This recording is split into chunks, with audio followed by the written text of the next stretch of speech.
Hi everyone! Today I want to talk to you about vacations. More specifically, how can a vacation time, with or without taking a trip, help you in your mental health more than anything through prevention? How can this time be used so it boosts your well-being through reflecting on the spiritual aspect of your life? Also, I really need an excuse to show you my pictures that I took on my recent trip to Normandy.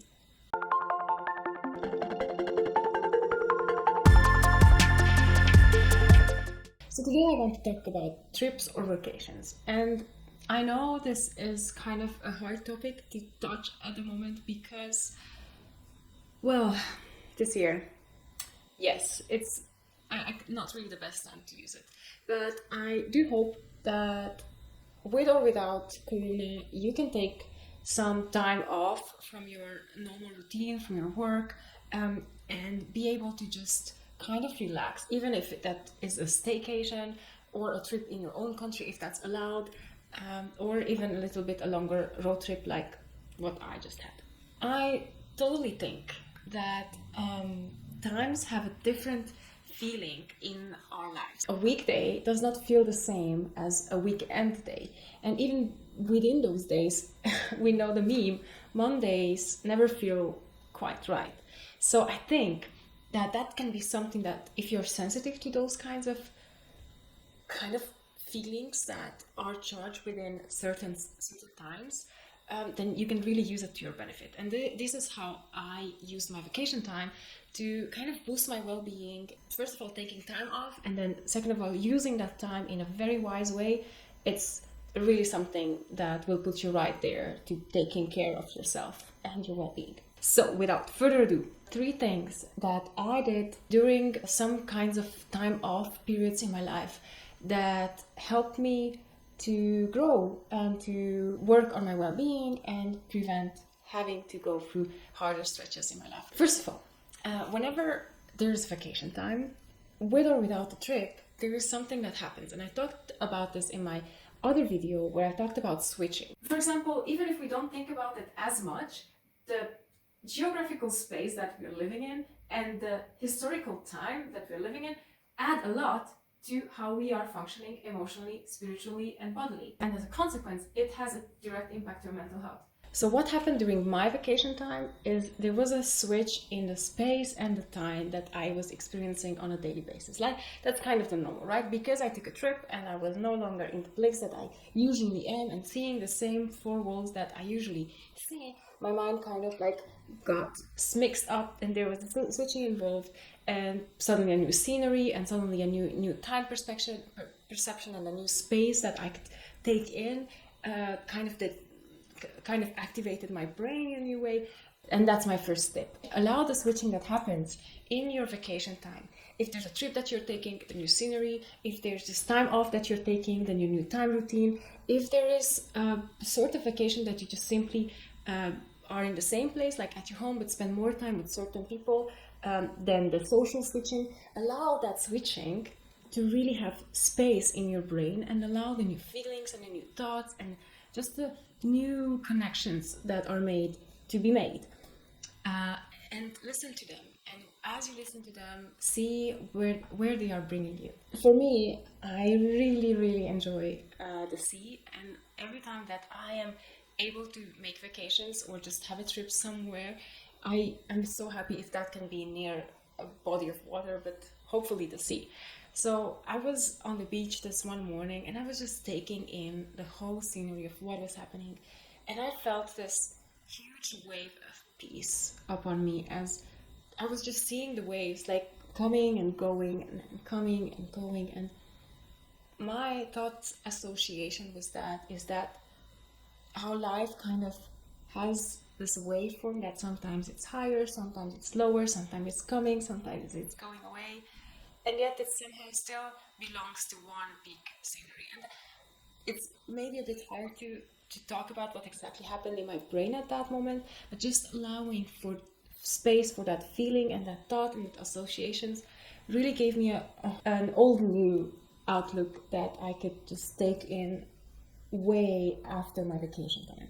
So this is how, when you have a time that is really dedicated for rest and you also allow this time to to switch new things up in you and to make you go and think about new things. This is really like a treasure that you can take with you in your next phase of daily life. So questions that you can bring with you on your vacation time, wherever that may be, is what does this bring up for you?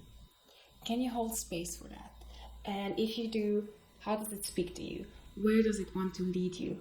What are the things that just kind of come up and need your attention? And the second way I'm using this time is something that kind of happens without me even realizing it in a way, is that I'm always reflecting on all the things that I take for granted in my normal and daily life. And I just kind of open that wide up and ask myself, so here's a new space, right? It's a new country or a new region or just a new kind of time.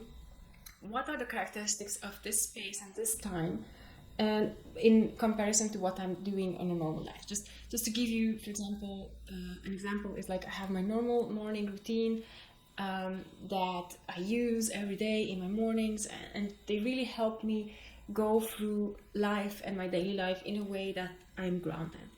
And usually before, in the past, when I would go to a trip, I kind of just not really take my time in the morning, and I felt like that's really something that I don't really that made me realize that this routine, this normal, needs to be a normal part of my life, no matter where I am.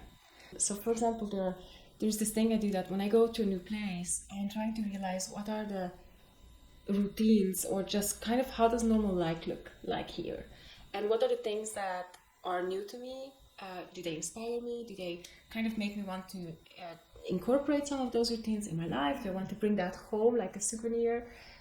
Or am I missing something from home? Am I missing something that I can only find at home? What does that mean in my life? What kind of a role does that have? Or what are the things that you already have in your life, but you didn't realize you have them until you had to miss them?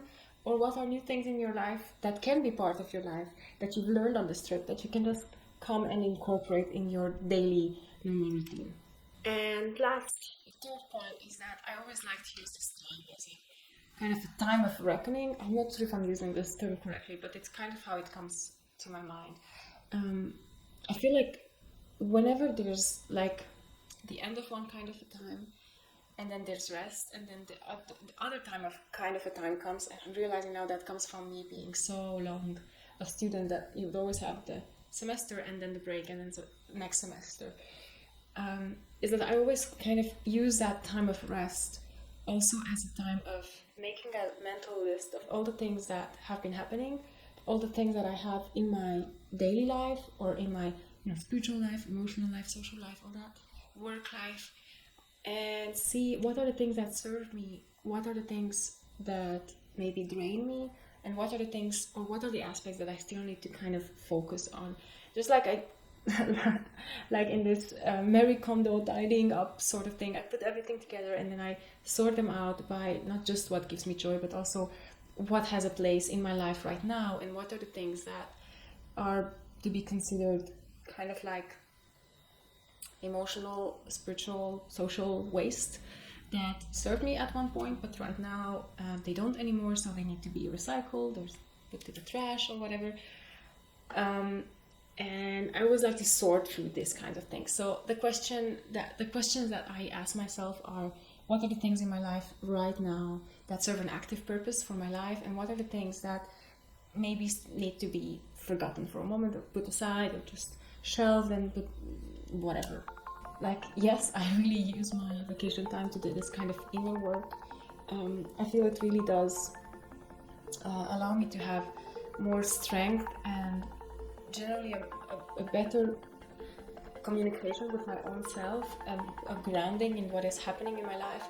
And even though this is not really something that I've learned in therapy or in studying psychology or whatever, I really think that these practices are something that contribute to our well-being in such a huge way, and I want you to have this. And if there's anything from this list that inspires you, do let me know. And if you know people who would be interested to learn about these kinds of things, make sure that you share my videos with them.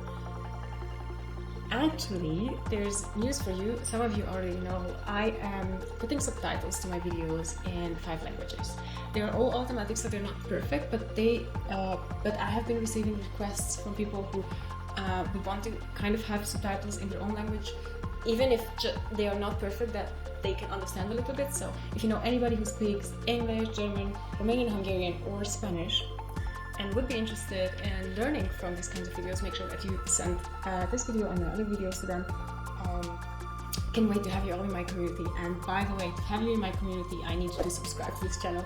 I need to hit that bell notification button and just allow me and allow YouTube to know that you're interested to learn through a voice coding. So that's it for today. Thank you so much for listening, and I'm wishing you a great week. See you next Saturday. Bye!